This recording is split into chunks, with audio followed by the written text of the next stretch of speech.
കമലാക്ക ഞാൻ ഇവിടെ നിന്നൊക്കെ പോണു കേട്ടോ. എവിടെ പോണു നീ? നാടോട്ട് പോണേ. എന്തുച്ചടാ? നിനക്ക് അറിയാലോ. എന്റെ മക്കള് പോയി അറിയാലേ ചുമ്മാ കള്ളാന്നൊക്കെ വിളിച്ച് അവരെ നാട്ടിലെ പോകാൻ പറഞ്ഞ നീ നിന്റെ കാര്യം നോക്കടാ. കൊടുത്തു ഇവിടെ ഇനി പെണ്ണൊന്നും കിട്ടില്ല. നല്ല മക്കളോ. മാജിദാ ഈ മൈനെ അങ്ങ് വിളി.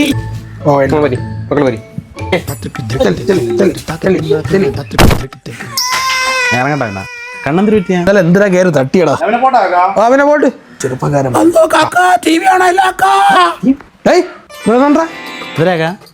നീ ഇങ്ങ് വാടാ. അതെന്താ മൊബൈല് ഇവിടുത്തെ ടി വി ഉള്ളത്? ഇത് എപ്പോ എടുത്ത് ഷട്ടിലായിട്ട് കഴിയടാ നീ? വിചാരിച്ചേ മൊബൈൽ മാറിപ്പോയി.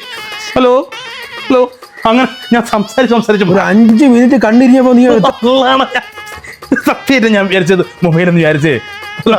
ഹലോ ഇതൊന്നും എടുത്താണേ അങ്ങനെ കുറച്ച് തണുത്തോളം കൊടുത്തേ. കണ്ണ് സൂക്ഷിച്ചു പിടി പൊട്ടും. പോയിട്ട് കേട്ടാ ഫ്രിഡ്ജ്